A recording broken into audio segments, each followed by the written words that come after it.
안녕하세요. 법 읽어주는 공정쌤입니다.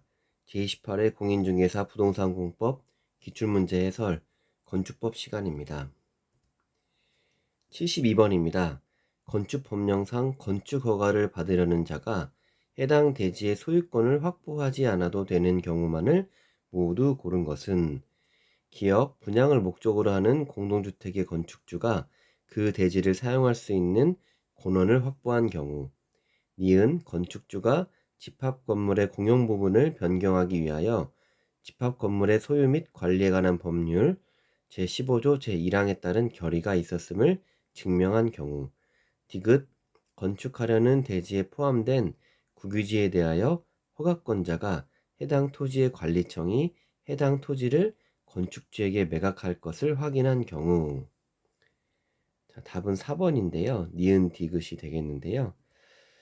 건축 허가를 받으려고 할 때 해당 대지에 대한 소유권을 기본적으로 확보를 하도록 하고 있는데, 다음과 같은 6가지의 경우에는 허가를 받을 때 해당 대지의 소유권을 확보하지 않아도 되는 사항이 있습니다. 첫 번째, 건축주가 대지의 소유권을 확보하지 못하였으나 그 대지를 사용할 수 있는 권한을 확보한 경우, 다만 이 분양 목적의 공동주택은 제외한다. 그래서 이 기업 같은 경우에 분양을 목적으로 하는 공동주택의 건축주가 그 대지를 사용할 수 있는 권한을 확보한 경우라고 해서 틀린 겁니다. 이 내용이 없다면 맞는 내용이지만 이 분양 목적 공동주택은 제외하고 있으므로 1번은 기억은 틀린 내용이 되겠고, 자, 2번부터 5번까지 내용이 있고, 이 6번의 내용이 최근에 추가된 내용이 되겠습니다.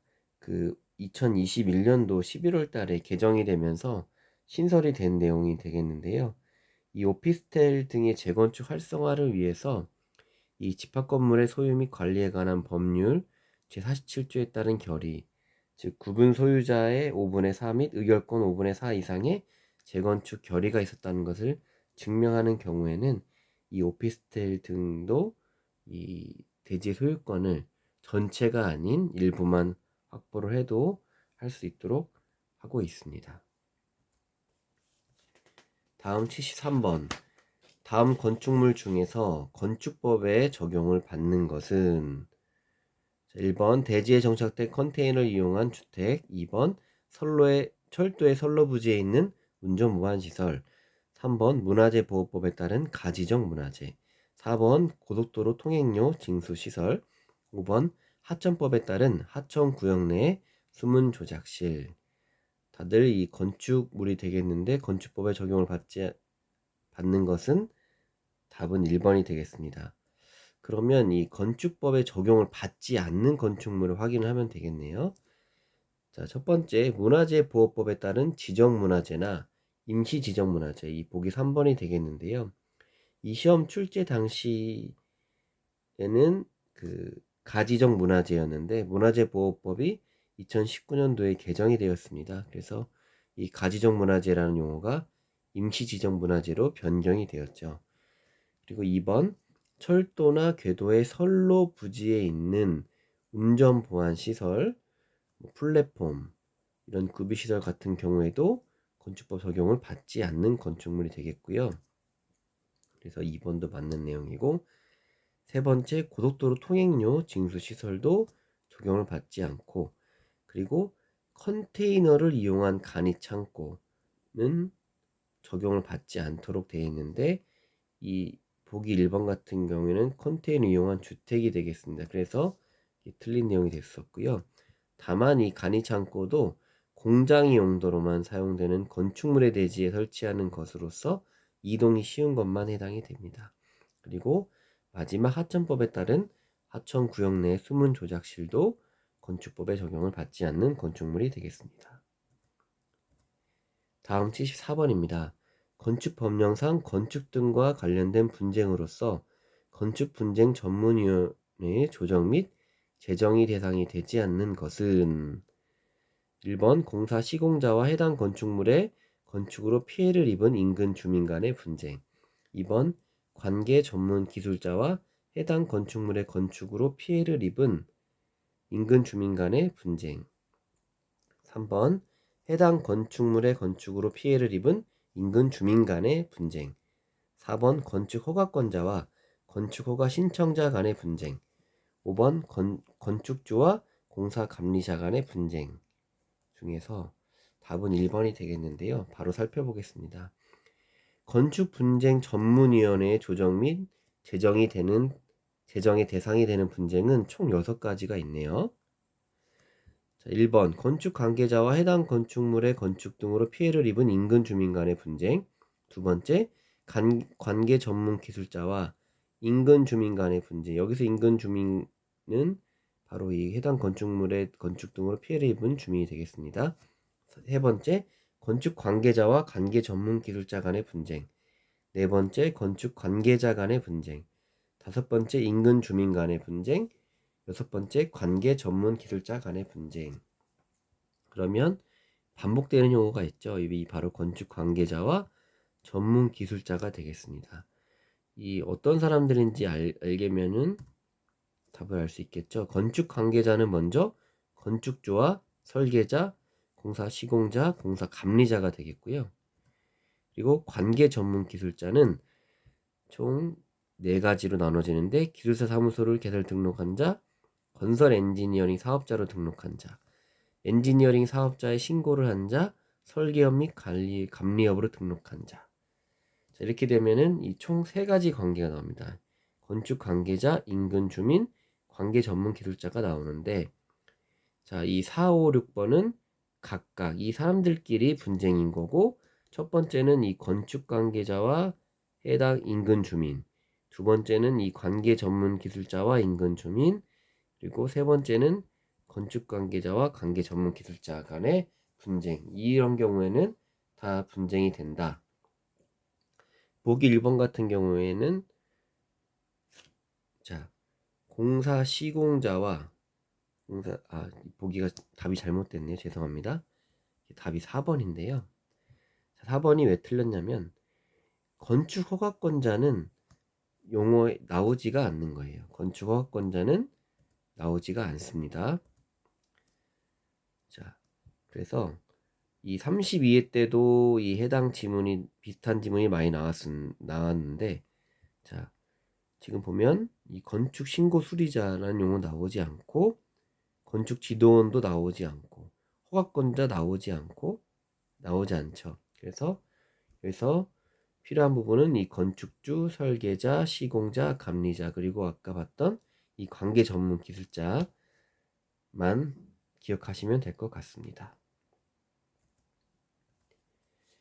다음 75번입니다. 건축 법령상 용어에 관한 설명으로 틀린 것은 1번 내력벽을 수선하더라도 수선되는 벽면의 합계가 30제곱미터 미만인 경우에는 대수선에 포함되지 않는다. 2번 지하의 공작물에 설치되는 점포는 건축물에 해당하지 않는다. 3번 구조계산서와 시방서는 설계도서에 해당한다. 4번 막다른 도로의 구조와 너비는 막다른 도로가 도로에 해당되는지 여부를 판단하는 기준이 된다. 5번 고층 건축물이란 층수가 30층 이상이거나 높이가 120m 이상인 건축물을 말한다. 답은 2번이 되겠는데요. 이것도 바로 살펴보면 지하나 고가의 공작물에 설치하는 사무소, 공연장, 점포, 차고, 창고는 건축물에 해당이 하고 있습니다. 건축법 제2조, 제1항, 제2조에 나오는 2호에 나오는 사항이 되겠는데요. 1번부터 살펴보면 자, 대수선이 뭐죠? 대수선은 건축물의 기둥, 보호 내력벽의 구조나 외부 형태를 수선하거나 증설하는 것이 대수선인데 이때 이 내력벽을 수선하더라도 수선되거나 변경되는 면적의 합계가 30제곱미터 미만인 경우에는 대수에 포함이 되지 않는다고 되어 있죠. 시행령 3조 2에 나와 있고요. 그리고 한번 구조계산서와 시방서는 설계도서에 해당한다. 이 시방서는 시공방법 설명서의 약자죠. 그리고 공사용 도면까지 해서 설계도서에 해당되는 것들이고 이 4번을 보면은 먼저 살펴볼게. 이 건축법상의 도로의 정의가 있습니다. 건축법상의 도로의 정의는 보행과 자동차 통행이 가능한 너비 4m 이상의 도로를 말하고 있는데요.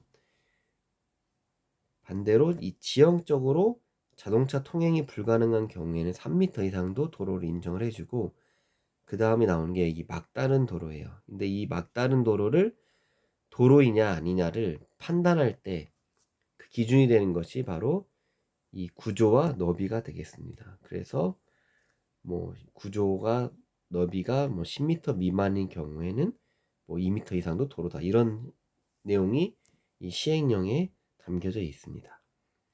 그리고 마지막 고층 건축물이란 층수가 30m 이상이거나 이 핵심이에요.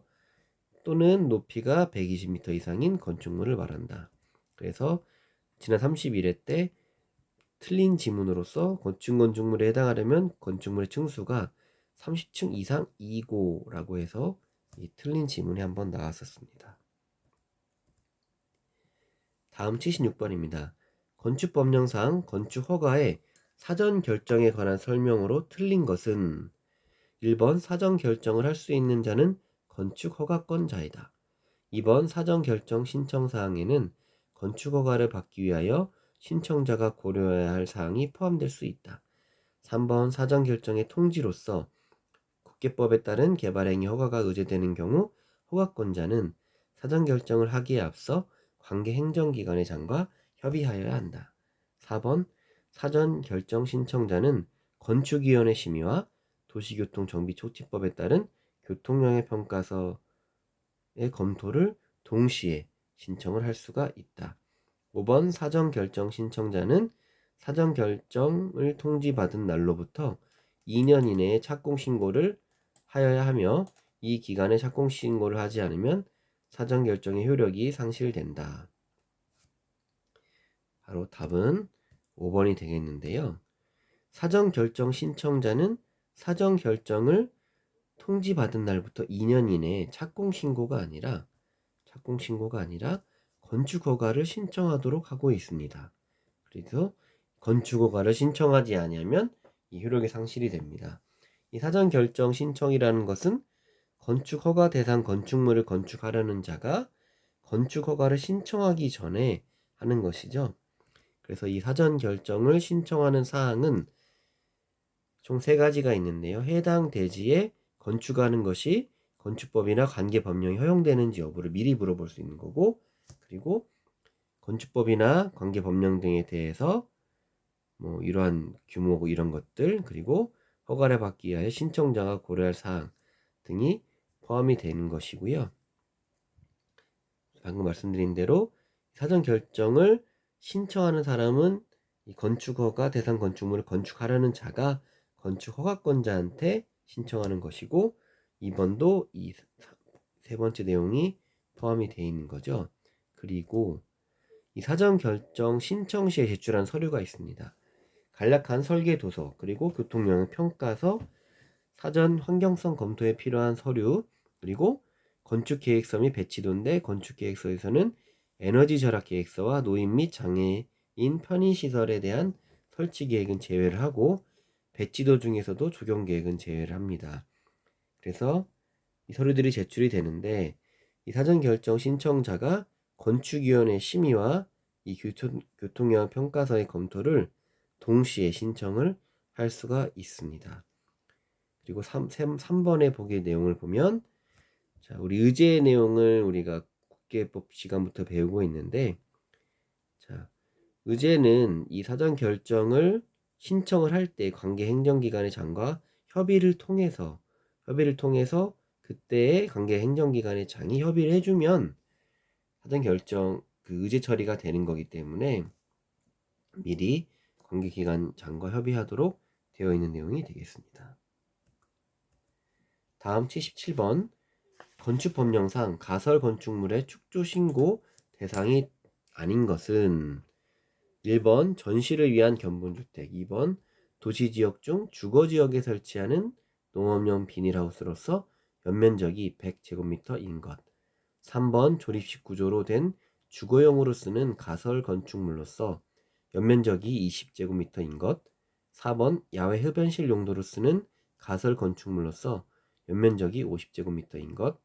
5번 2017년 10월 28일 현재 공장의 옥상에 축조하는 컨테이너로 된 가설 건축물로서 임시 사무실로 사용되는 것. 답은 3번인데요.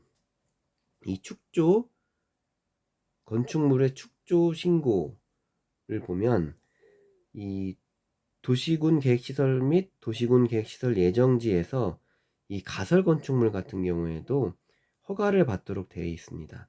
다만 이 재해복구나 이 전람회 등 또 공사형 가설 건축물들은 신고를 하고 축조를 신고를 하고 설치를 할 수 있는데요. 여러 가지 것들이 있는데 이 보기에 맞춰 살펴보면 먼저 첫 번째 전시를 위한 견본주택, 두 번째 이 도시 지역 중에서 주거 상업 공업 녹지는 아닙니다. 주거 상업 공업 지역에 설치하는 농업 어업용 비닐하우스로서 연면적이 100제곱미터 이상인 것. 그리고 세 번째 조립식 구조로 된 경비용으로 쓰는 가설 건축물로서 주거용이 아니에요. 일단 이게 틀렸고 그리고 연면적이 10제곱미터 이하인 것도 틀렸습니다. 네 번째 야외 흡연실 용도로 쓰는 가설 건축물로서 연면적이 50제곱미터 이하인 것, 그래서 50제곱미터도 포함이 되는 것이고, 이 다섯 번째는 보면 컨테이너로 된 가설 건축물로서 임시 사무실, 임시 창고, 임시 숙소로 사용되는 건데, 이 건축물의 옥상에 축조할 경우에는 기간이 있어요. 이 기간에 축조한 것만 이 축조 신고 대상 가설 건축물에 해당이 되고, 이 기간 외에 건축물의 옥상에 축조된 가설 건축물로서 이러한 경우는 축조 신고 대상이 아니라 허가 대상이 된다는 뜻이 되겠습니다. 좀 이 부분은 많이 좀 헷갈리는 부분이 되겠죠. 자, 마지막 건축법령상 건축협정의 인가를 받은 건축협정구역에서 연접한 대지에 대하여 관계법령의 규정을 개별 건축물마다 적용하지 아니하고 건축협정구역을 대상으로 통합하여 적용할 수 있는 것만을 모두 고른 것은 기업부터 미음까지 나와 있고요. 답은 3번이었는데요. 이 건축협정이라는 것은 이 토지 또는 건축물의 소유자, 지상권자가 전원, 그러니까 연접한 이 토지의 소유자들이 전원이 합의를 해서 어떤 지역 또는 구역에서 이 건축물에 대한 건축이나 세수선, 리모델링에 관한 사항을 협정을 체결하는 건데요. 이 건축협정이 체결한 가능한 지역 또는 구역을 총 4가지가 있습니다. 지구 단위 계획 구역과 이 주거환경 개선 사업을 위한 정비구역, 그리고 도시재정비 촉진 특별법에 따른 존치지역, 그리고 도시재생 활성화법에 따른 도시재생 활성화 지역에 이 건축협정 체결이 가능한 지역을 정할 수가 있도록 되어 있고요. 그리고 이 문제에 나와 있는 좀 복잡하죠. 건축협정의 인가를 받은 건축협정구역에서 자, 건축협정을 체결했어요. 연접한 대지에 대하여서 개별 건축물마다 적용하지 않고 자, 이렇게 여러 필지가 있는데 개별 건축물마다 적용하지 않고 이 협정구역을 맺었으면은 이 전체에 대해서 또는 일부를 대상으로 적용할 수 있는 것은 이런 6가지 사항이 있습니다.